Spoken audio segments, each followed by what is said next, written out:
మీ బిడ్డను ఈ మట్టిలో పుట్టిన రేపు ఒకవేళ చావే వస్తే ఈ పాలమూరు మట్టిలో కలిసే మీ బిడ్డ నల్లమల అడవుల నుంచి వచ్చిన బిడ్డ ఈ తెలంగాణ రాష్ట్రానికి ముఖ్యమంత్రిగా ఉన్నాడు. ఈ పాలమూరును దేశంలోనే ఆదర్శంగా ఉంచే జిల్లాగా అభివృద్ధి చేసే బాధ్యత నేను తీసుకుంటా. మిత్రులారా, ఇవాళ మీ బిడ్డ నాకు మీకు భయం ఎందుకని నేను అడుగుతున్నా. ఇవాళ మీ వాడు మీ సోదరుడు మీ మధ్య నుంచి వచ్చినోడు స్థానిక సంస్థల బాధలు తెలిసినోడిని. జడ్పీటీసీకి ఉంటే బాధే ఉంటుంది, ఎంపీటీసీకి ఉంటే బాధే ఉంటుంది. వాళ్ళ గౌరవం ఎట్లుండాలి, సర్పంచుల మర్యాద ఎట్లా కాపాడాలని తెలిసినోడిని. ఇవాళ వాళ్ళందరూ పనులు చేసి బిల్లులు రాక ఆత్మహత్యలు చేసుకునే పరిస్థితి ఉన్నది. కొంతమంది ఆత్మహత్యలు చేసుకున్నారు, కొంతమంది ఆలి మీద ఉన్న తాలి పుస్తలు అమ్ముకున్నారు. మీ బాధ నాకు తెలియదా? నేను చూడలేదా? మీ కష్టాలు తీర్చాలనేదే కదా నా ఆలోచన. మళ్ళీ ఇప్పుడు శాసన మండలి ఎన్నికలు ఇక్కడ వచ్చినాయి.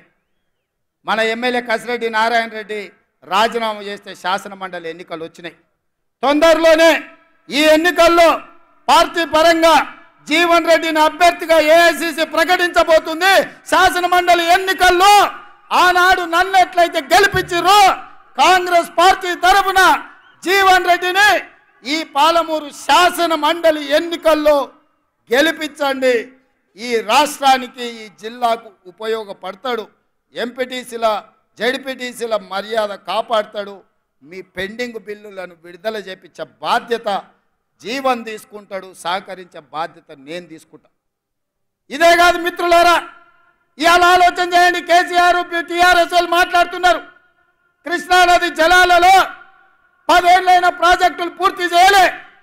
రోజమ్మ పెట్టిన రాగి సంకటి నాటికోడు పులుసు తిని బల్చి అల్సిచ్చి ఇవాళ కృష్ణానది జలాలు రాయలసీమలకు తరలించకపోతుంటే పోతిరెడ్డిపాడు పొక్క పెద్దదైనా, ముచ్చుమరిలో నీళ్లు పోయినా, మాల్యాలలో లిఫ్టులు పెట్టిన కేసీఆర్ నోట్లో ఏం పెట్టుకున్నాడని నేను అడుగుతున్న. 10 ఏళ్ళు ఎందుకు మాట్లాడలే?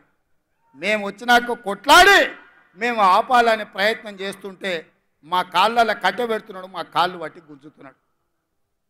నీలాకేమన్నా తాగుపోతున్నా, నేనేమన్నా తిరుగుపోతున్నా? కేసీఆర్ తాగుతోటి దిగుతోటి మాట్లాడనికే నేను కేసీఆర్ని కాదు, నేను మీ రేవంత్ అన్న. పొద్దునైనా మధ్యాహ్నమైనా రాత్రైనా అర్ధరాత్రి అయినా హోస్లో ఉండేటోని, మీ సహకారంతో జోష్లో పనిచేసేటోని. నాకా నువ్వు చదువు చెప్పేది?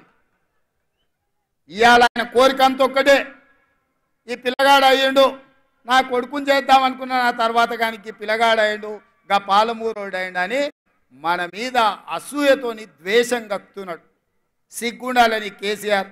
ఇవాళ హరీష్ రావు అంటుండు, అసెంబ్లీకి ఎందుకు రాలేదా అంటే మా మామకు ఒంట్లో బాగాలేదని. ఒంట్లో బాగాలేనోడు నల్లగొండెం గాడిదలంగా ఆయనకు పోయినా అని నేను అడుగుతున్నా.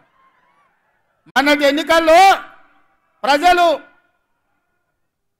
బోర్ల బొక్కలేసి బొక్కలు ఇరగొడితే ఇంట్లో వండుకోకుండా ఇవాళ సిగ్గు లేకుండా వీధుల్లో తిరిగి కాంగ్రెస్ పార్టీని తిడుతున్నాడు. కాంగ్రెస్ ఏం చేయలేదని. ఇవాళ నేను ఒక మాట ఈ వేదిక మీద నుంచి తెలంగాణ 4 కోట్ల ప్రజలకు నేను ఒక మాట చెప్పదలుచుకున్న మీడియా మిత్రుల ద్వారా. రెఫరెండం 90 రోజులు రేపటికి అవుతుంది. ఎన్నికల్లో ఇచ్చిన మాట ప్రకారం ఆడబిడ్డల ఆర్టీసీ బస్సు ఉచితం ఇచ్చినాం. రాజీవ్ ఆరోగ్యశ్రీలో 10 లక్షల రూపాయలు పేదల వైద్యానికి ఇచ్చినాం. మొన్న గృహలక్ష్మి పేరు మీద ఈరోజు ప్రతి ఇంటికి 200 యూనిట్లు ఉచిత విద్యుత్ ఇచ్చినాం.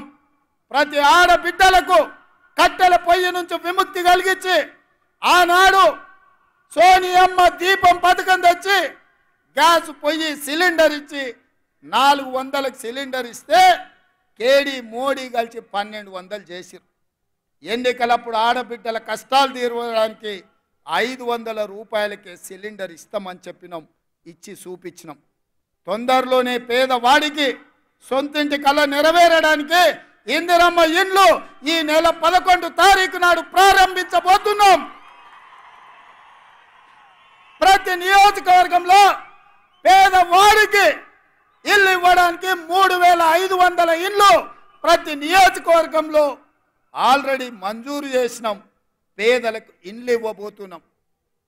రైతు భరోసా పథకం కింద ప్రతి పేదవాడికి 1 ఎకరం 2 ఎకరాలు 3 ఎకరాలు 4 ఎకరాలు 5 ఎకరాల పైన ఉండే వాళ్లకు వరుసగా ఖాతాలలో వాళ్లకు రైతు భరోసా పథకం నిధులు వేసినాం.